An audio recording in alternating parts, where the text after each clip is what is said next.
Don't forget to remember. Don't forget, just type that in the chat. Don't forget to remember. Isn't it interesting, the human tendency to remember the things we should forget and forget the things we should remember? Come on. So how many know, like over the years, I've gotten like so many good compliments and so many good like encouragement on Instagram or Facebook or Twitter or whatever, just people just saying good things, encouraging me. But those aren't the ones that I have the tendency to remember. Come on, I remember where people just went crazy. I remember your handle if you said something. Isn't it crazy how I remember those comments more than the encouragement? Because sometimes we remember the things we should forget, and we forget the things that we should remember. But don't forget to remember the thing God wants you to remember. There's so many times where somebody criticizes us, right? And we spend so much time dissecting that criticism.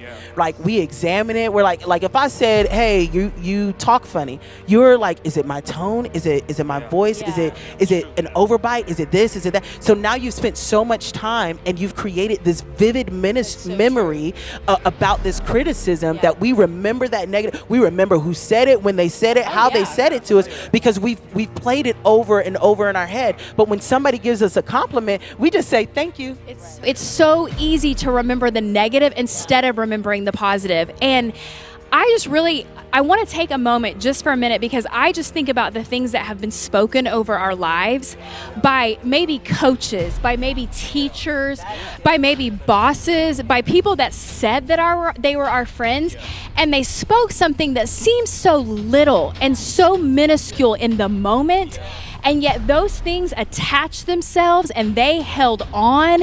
And I mean, they wrecked us. They wrecked our future. And so all these positive things that people have been speaking over us, then we get a boss that cares about us, and we get a pastor that cares about us, and we get friends that care about us, and they speak life over us.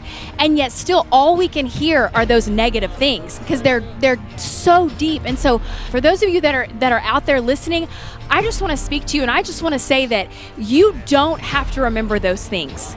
That God is a God of new beginnings, and He wants to erase those things that have been spoken over you and to you and about you. Maybe even the things that you didn't even hear directly. Maybe it was the hearsay, it was the backbiting, it was the whispering, it was the gossip that got in you and it got deep into your heart. We got to forget about those things. We've got to move on.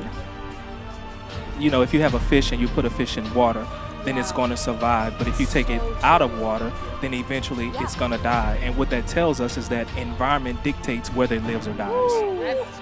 If you really want to, get over that hump and get to that place, then the question truly is, God, who do I need to be around? One thing and one angle that kind of the way that God gave this to me is that, like, many times we will focus too long on the last good thing we did and forget.